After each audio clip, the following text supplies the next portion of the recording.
Sur le plateau du Talk à l'occasion de cette grande journée du numérique, nous sommes en compagnie de Ludovic Melot. Bonjour. Bonjour. Associé chez Biredi et Pluriel Consultant. Et à vos côtés, Virginie Mérandet. Bonjour. Bonjour. Responsable développement et formation continue de Forum. On parle avec vous deux d'adapter les compétences de l'équipe dans les cabinets d'expertise comptable, car qui dit nouvelle mission dit forcément nouvelles compétences. Et on va parler, dans le cadre du dispositif Profession Comptable 2030, d'une plateforme qui s'appelle CAP 2030 et qui consiste en quoi, Ludovic, même si elle est déjà un peu connue des experts comptables? Alors CAP 2030, pour refaire un petit peu l'histoire, la plateforme a été lancée au congrès de Montpellier, donc l'année dernière, et reposait sur deux axes. L'accompagnement pour développer des nouvelles missions et l'accompagnement pour adapter les compétences pour réaliser ces nouvelles missions.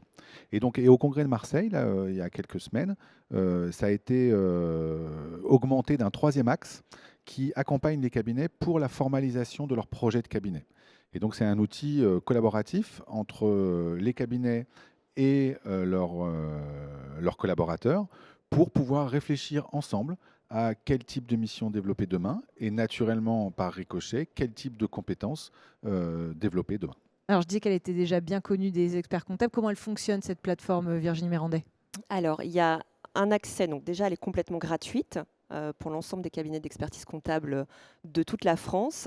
Il y a un accès cabinet et un accès collaborateur. Et c'est exactement ce dont parlait Ludovic. C'est important de co-construire et de co-utiliser cette plateforme. Donc, les collaborateurs peuvent se connecter, compléter leurs compétences d'aujourd'hui pratiques, théoriques, faire un petit peu l'état des lieux.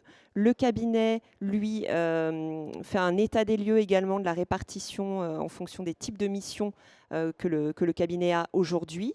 Ça leur permet de faire une photographie à l'instant T des compétences et des missions au sein du cabinet. Alors, il y a tout un tas de livrables et de projections dont on pourra parler, Ludovic, juste après, mais qui permet de voir comment ces types de missions et ces compétences vont être impactées par l'automatisation, la digitalisation, etc.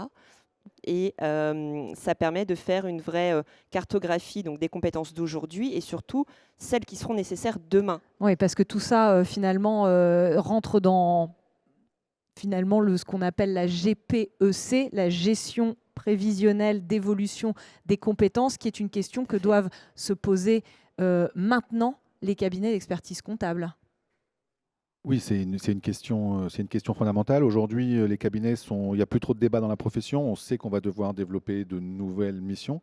On sait que globalement, pour 80%, 90% des cabinets, ces nouvelles missions vont tourner autour des missions d'accompagnement, dites d'accompagnement, et que donc ces missions, elles vont être prises en charge par des collaborateurs actuels des cabinets. Des collaborateurs qui, aujourd'hui, ont globalement les compétences techniques pour réaliser ces missions. Souvent un petit peu moins les compétences comportementales, les fameuses soft skills, les savoir-être, les savoir-faire, pour développer ces missions, pour aller plus, pour échanger plus avec les clients, pour mieux les écouter, pour parler avec eux, pour sortir de la production, pour aller dans l'accompagnement, quoi. Vous parliez d'une photographie un peu à l'instant T des compétences et puis d'une trajectoire à établir. Virginie, c'est vraiment indispensable finalement, cette cartographie.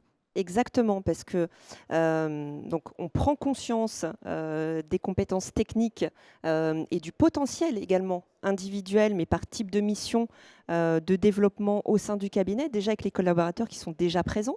Et parfois, un petit complément de formation, un petit accompagnement suffit en fait pour aller sur ces nouvelles missions de demain. Parfois, il faut un petit peu plus de temps, mais au moins on peut baliser le chemin tranquillement, sereinement, accompagner le collaborateur dans ce changement aussi, et puis et y aller tranquillement. Ludovic, pour terminer. Oui, c'est important dans ce que dit Virginie, c'est qu'il faut vraiment se dire que c'est une longue marche, entre guillemets. On va y aller pas à pas. Il ne faut pas se précipiter, il ne faut pas penser qu'il va y avoir un grand soir où on avait un cabinet comme ça le 31-12 et au 1er janvier, il a complètement changé. On va y aller pas à pas, ensemble, collaborateurs et cabinet. Et donc, il est temps de faire le premier pas aujourd'hui. On n'hésite pas à se saisir de ces outils et à se poser la question de la GPEC. Merci à tous les deux pour votre explication de texte. Merci. Merci.